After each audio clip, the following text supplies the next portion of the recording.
Hello and welcome back to the workshop. And here we've got 4 cassette decks that I repaired yesterday actually. All very much the same thing, but all originating from this particular machine, the Philips N2403. And I know what you're thinking, I've got quite a lot of the same deck here. It just happens to be that I quite like these, and they're really easy to work on and repair. Well, at least mechanically they are. Now, all 4 of these I repaired yesterday. I've had these quite a while, and they used to belong to a friend of mine. I think they all did, apart from this one.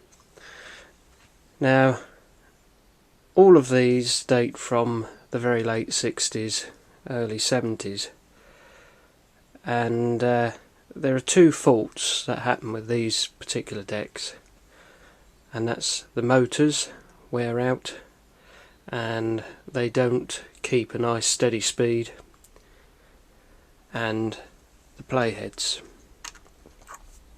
And here's one of the originals here. Well, I'm not going to demonstrate all these machines to you, and I haven't got an amp set up to show you actually, but if I start with this one, this is the oldest one out of the lot, and this is where these machines all originate from. This is the Philips N2503, and is probably from about between 67 and 1970. And this deck has actually still got its original motor and is working at the right speed, and did until yesterday have its original head, which is this one here. But the old heads that they used to use back when these were made were not made of the best of stuff, and because this technology was very new at the time, especially being a stereo deck, the heads they were using, which were quite new for the time, looking at it now, are pretty much ancient, and the design of heads have come a long way since these were made. And these have a metal casing, but I think the middle piece that holds the stereo pickup is actually made out of a type of resin, which obviously isn't as durable as metal. I mean, metal heads do wear out, but this has quite a big groove through it. And when I was using this the other day, because I do use this one quite a bit, I noticed the sound wasn't quite as bright as it should be. It seemed to be lacking in treble. So I fitted a new head. Not you'll be able to see on the film, but there it is, and it's a more modern metal head, and I happen to have a lot of these in stock. So this one all works as it should do. You won't hear anything because it's not connected to an amp. None of these have an amp built in. These were just standalone cassette decks that you would plug into a hi-fi system, or say a record player with an amp, and you could play through the record player with an amp, or you could record from the record player, or you could plug it into a stereo receiver and play and record through an amplifier receiver. Anyway, so that's that one going. So that's had a new head. Same motor. I have had to make a repair to the eject mechanism. The spring, you can't see it very well in the film, but there is a spring just down there, and the plastic on the door where the spring attaches to had cracked and then broken, so I've had to drill a new hole in the side of the door and fit a slightly springier spring, if that makes sense, to the door mechanism, and now that works as it should. This one here, this is a Pi version of the N2503, or I should say a Pi version of the N2506, I believe it was, because this is a very early model and doesn't have dynamic noise reduction, which is what that is there, dynamic noise limiter, which was a very early form of like a Dolby noise reduction, but this isn't Dolby noise reduction. This was Philips' own system, which some might say, including me, was better than Dolby.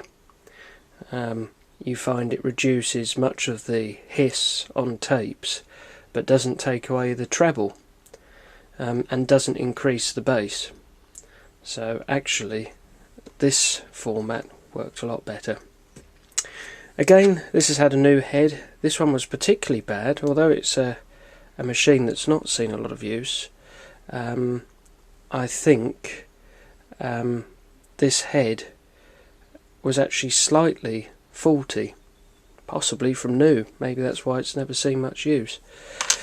And so that has had a new head, same motor, same everything else, and that now works exactly as it should. The only other thing I did with it is I replaced the belt for the counter, because that had gone slack. Otherwise the belts were fine. They've all been replaced in these because the original belts go to goo, so they've been replaced ages ago.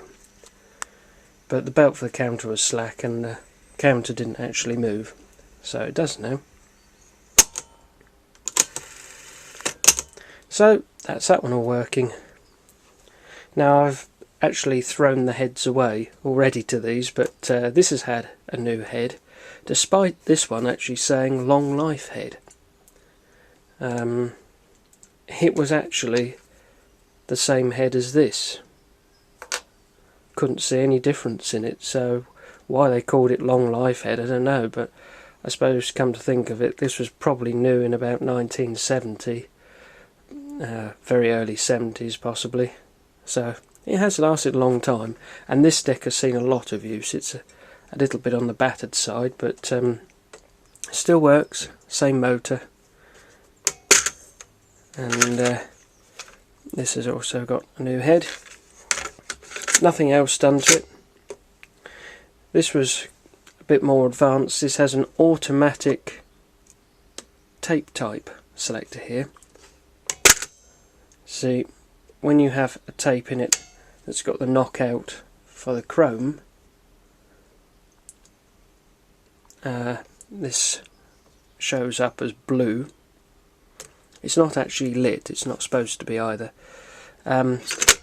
When you put a normal tape in, this lights up or shows up as orange, which was quite unusual for the time. This is a Philips N2507. Same family as that, same mechanism. I think the only difference here is you've got different coloured casing, and you've got the plastic silver sides as opposed to the wooden sides that you have on these. This has also got the Dolby, or rather I should say dynamic noise reduction, and as I say, that works very well. So that's all that's been done on there, nothing else.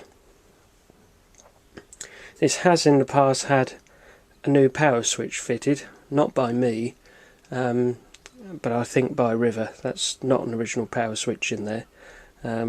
It's actually got a much better quality power switch than these had originally. They do fail on these, another thing that does go wrong, but that's Philips.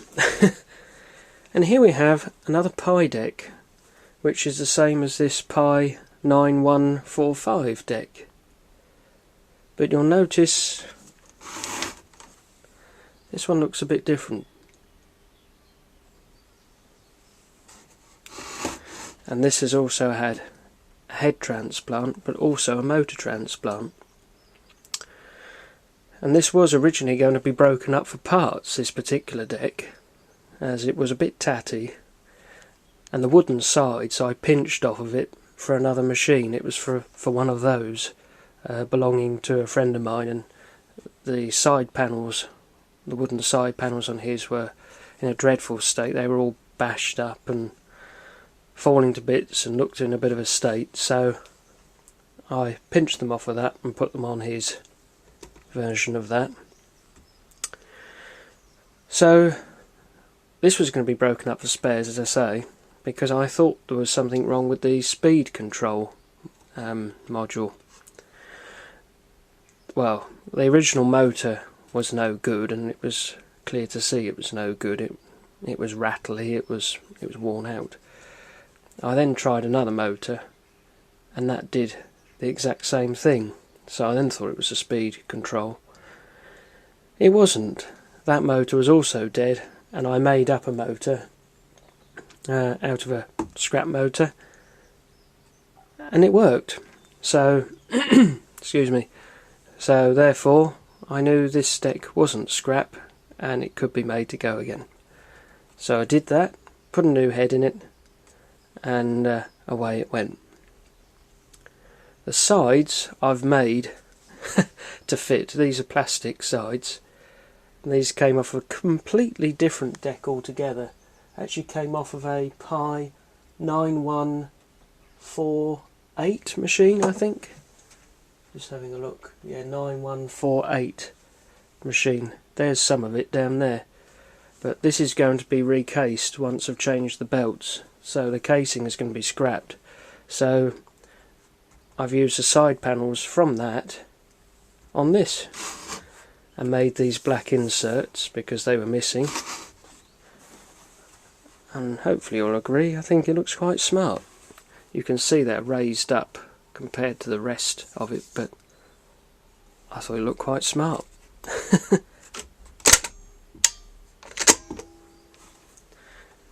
So there you go.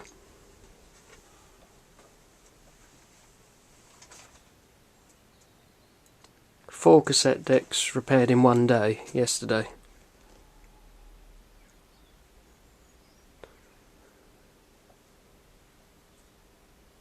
Oh well, it's good to have them all working again. Anyway, sorry I can't demonstrate them, but there's not enough time and I haven't got them set up and it would take too long. Anyway, thanks for watching and bye for now.